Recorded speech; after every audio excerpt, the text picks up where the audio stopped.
Good morning students, welcome in maths class. Today our topic is worksheet 6 of unit 3. Our question 2 is find the HCF of the following. हमने कुछ numbers दिए हुए हैं, उनका HCF find out करना है. तो व्हाट इज HCF? HCF में H stands for highest, C stands for common, F stands for factor. Highest common factor. कल जो हमने क्वेश्चंस किए थे बुक में, उसमें हमने कॉमन फैक्टर्स फाइंड आउट किए थे नंबर्स के. आज हम क्या करेंगे? Highest common factor find out करेंगे.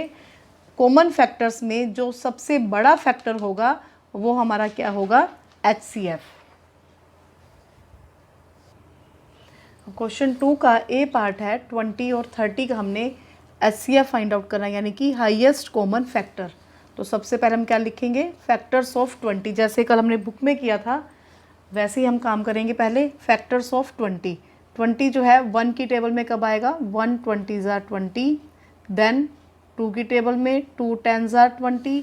3 की टेबल में देखो 3 6 ज़ार 18 एंड 3 7 ज़ार 21. 20 नहीं आया तो हम क्या देखेंगे? 4 की टेबल में 4 5 ज़ार 20. 4 के बाद 5 की टेबल में आता है 5 4 ज़ार 20. तो रिपीट हो गए. तो ये हमारे 20 के फैक्टर्स कंप्लीट हो गए हैं. अब हम 30 के फैक्टर्स लिखेंगे. 1 की टेबल में 30 और उसके बाद 2 की टेबल में 15 2 ज़ार 30. देन 3 10 ज़ार 30. फिर 4 की टेबल में देखो 4 7 ज़ार 28 एंड 4 8 ज़ार 32. तो बीच में 30 नहीं आया तो हम किसकी टेबल में देखेंगे? 5 की. 5 की टेबल में आता है 5 6 ज़ार 30 और 5 के बाद 6 की टेबल में आता है 6 5 ज़ार 30. तो रिपीट हो गए. तो इट मीन्स हमारे 30 के फैक्टर्स भी कंप्लीट हो गए हैं. अब इनमें से हम कॉमन फैक्टर्स फाइंड आउट करेंगे जो दोनों में है. 1 दोनों में है. फिर नेक्स्ट जो है 2 और फिर 5 और कौन सा नंबर है जो दोनों में है? 10. अब हम देखेंगे कि सबसे बड़ा कॉमन फैक्टर कौन सा है. हाईएस्ट कॉमन फैक्टर जो सबसे बड़ा हो वो कौन सा है? 10. तो हमारा HCF क्या आ जाएगा? 10. अब जो है ए पार्ट के बाद हम H पार्ट कर रहे हैं. जो बीच के पार्ट हैं BCDEF और G ये इजी हैं तो हम डायरेक्ट H पार्ट कर रहे हैं. तो बीच वाले पार्ट जो है वो आप खुद से करोगे. और H पार्ट में देखो हमने 12 16 और 20 का HCF फाइंड आउट करना है. तो सबसे पहले हम क्या लिखेंगे? Factors of 12. तो हम क्या देखेंगे कि 1 की टेबल में तो 12 आएगा ही आएगा. 1 कब आएगा? 12. 1 की टेबल में कब आएगा? 12 12 पर. नेक्स्ट हम देखेंगे 2 की टेबल में कब आता है? 6 पर. 2 6 ज़ार 12. देन 3 की टेबल में कब आता है? 3 4 ज़ार 12 और 3 की टेबल के बाद 4 3 ज़ार 12 रिपीट हो गया. इट मीन्स हमारे फैक्टर्स कंप्लीट हो गए हैं. नेक्स्ट हम देखेंगे 16 के फैक्टर्स. तो सबसे पहले 1 की टेबल में 16 कब आएगा? 16 पर. 1 16 ज़ार 16. देन 2 8 ज़ार 16 और उसके बाद नेक्स्ट आता है 4 की टेबल में 4 4 ज़ार 16, यानी कि 4 4 रिपीट हो गया तो हम 1 टाइम 4 लिख देंगे और हमारे 16 के फैक्टर्स कंप्लीट हो जाएंगे. फिर हमने 20 के फैक्टर्स फाइंड आउट करने हैं. तो सबसे पहले 1 की टेबल में 20 पर. देन 2 की टेबल में 2 10 ज़ार 20. देन 3 की टेबल में 3 6 ज़ार 18 एंड 3 7 ज़ार 21. 3 की टेबल में 20 नहीं आता. हम 4 की टेबल में देखेंगे 4 5 ज़ार 20 और उसके बाद 5 की टेबल में 5 4 ज़ार 20. तो फैक्टर्स रिपीट हो रहे हैं तो हम यहीं पर हमारे फैक्टर्स कंप्लीट हो गए 20 के. अब हम क्या करेंगे? 12 16 और 20 के कॉमन फैक्टर्स फाइंड आउट करेंगे. कॉमन मीन्स जो कि ऐसे नंबर जो तीनों में है. तो 1 तीनों में लिखा हुआ है. उसके बाद 2 ऐसा नंबर है जो तीनों में है. 3 इसमें है लेकिन इनमें नहीं है. हम देखेंगे कि 4 जो है वो तीनों में है. उसके बाद देखो नेक्स्ट जो है और कोई भी नंबर ऐसा नहीं है जो तीनों में आ रहा हो. तो हमारे जो कॉमन फैक्टर हैं वो कितने हैं? 1 2 एंड 4. अब हाईएस्ट कॉमन फैक्टर जो इन तीनों में से सबसे बड़ा है वो कौन सा है?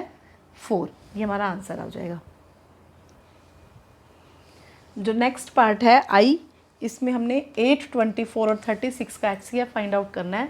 तो सबसे पहले हम 8 के फैक्टर्स लिखेंगे.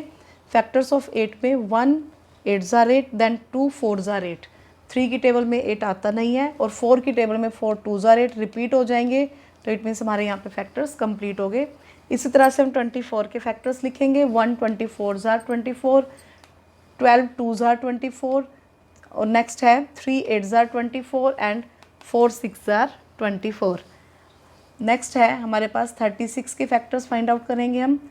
1 36, 18 2 jar, 12 3 jar, 9 4 jar and 6 6 jar. तो यहाँ पे 6 6 रिपीट हो जाएगा, तो हम यहाँ पर फैक्टर्स हमारे कंप्लीट हो गए हैं। अब हम इनके कॉमन फैक्टर्स फाइंड आउट करेंगे 1 2 एंड 4, जो कि तीनों में आ रहा है। 8 इन दोनों में है लेकिन यहाँ पर नहीं है, और 12 इन दोनों में है लेकिन यहाँ पर नहीं है, तो इसलिए हमारे जो कॉमन फैक्टर्स हैं 1 2 एंड 4 ही आएंगे। तो हाईएस्ट कॉमन फैक्टर जो क्या होगा वो 4 होगा। आप 24 के फैक्टर्स को सीरीज़ में लिख लेना। 12 2 जार 24, 8 3 जार 24 एंड 4 6 जार 24। इसकी सीरीज़ को करेक्ट कर लेना। अब जो है नेक्स्ट पार्ट है, इसमें हमने 5 25 और 35 का HCF फाइंड आउट करना है। तो सबसे पहले हम फैक्टर्स ऑफ 5 लिखेंगे। 5 के 2 ही फैक्टर्स हैं, 1 एंड 5, क्योंकि 5 और किसी की टेबल में नहीं आता। नेक्स्ट है फैक्टर्स ऑफ 25। 25 के 3 फैक्टर्स हैं, 1 25 जार 25। उसके बाद जो है 25 5 की टेबल में आता है, 5 5 जार 25। तो यहाँ फैक्टर्स रिपीट हो जाएंगे, तो 1 5 एंड 25 ये 3 ही फैक्टर्स आएंगे। नेक्स्ट है फैक्टर्स ऑफ 35, 1 35 एंड 5 7 जार 35।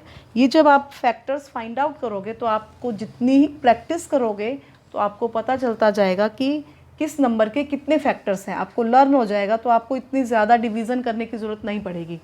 अब हमने क्या करना है, इनमें से कॉमन फैक्टर्स फाइंड आउट करने हैं। 5 25 और 35 के कॉमन फैक्टर्स मीन्स जो तीनों में है, 1 तीनों में है और उसके बाद 5 तीनों में है। तो अब 2 फैक्टर्स जो है वो कॉमन है, और इनमें से हाईएस्ट कॉमन फैक्टर कौन सा है, 5।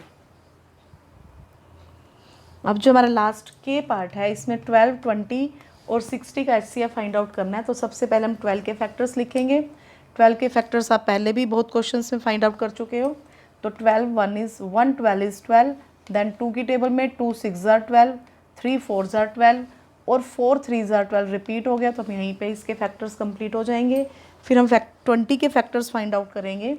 1 20 जार, देन 2 10 जार 20 एंड 4 5 जार 20 एंड 5 4 जार रिपीट हो जाएगा, तो हम यहीं पर इसके फैक्टर्स स्टॉप कर देंगे।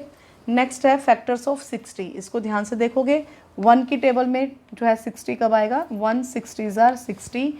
देन 2 की टेबल में देखो, 2 से डिवाइड करेंगे इसको, तो 2 3 जार 6 एंड 0, तो 2 30 जार 60। देन 3 की से डिवाइड करके देखेंगे तो 3 2 जार 6 एंड 0, यानी कि 3 20 जार 60। फिर 4 की टेबल से डिवाइड करेंगे इसको, तो ये 4 की टेबल पे 15 से डिवाइड हो जाएगा, तो 4 15 जार 60। देन 5 की टेबल से देखेंगे तो 5 12 जार 60, 6 10 जार 60।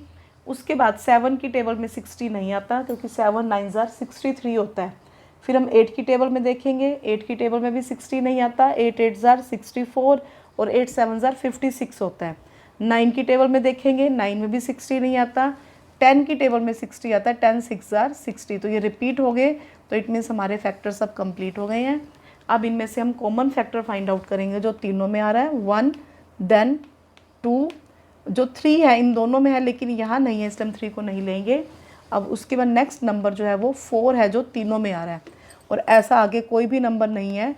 यहाँ पर 5 और 5 है तो लेकिन इसमें नहीं है, 6 और 6 है लेकिन इसमें नहीं है, तो इसलिए हमारे कॉमन फैक्टर्स 3 ही बनेंगे, 1 2 एंड 4, और इसमें से हाईएस्ट कॉमन फैक्टर हमारा क्या बन जाएगा, 4। तो अब हमने AHIJK यानी कि 5 पार्ट्स कर लिए। अब आपने बाकी के 6 पार्ट BCDEF एंड G, ये 6 पार्ट्स आपने खुद करने हैं अपनी फेयर नोटबुक पे। तो आपका होमवर्क क्या है, आप क्वेश्चन 2 को अपनी फेयर नोटबुक पर कंप्लीट करोगे। तो सबसे पहले चैप्टर का नेम लिखोगे, यूनिट 3, देन वर्कशीट 6 लिख करके आप अपने क्वेश्चन को कंप्लीट करोगे। ओके बेटा, थैंक यू।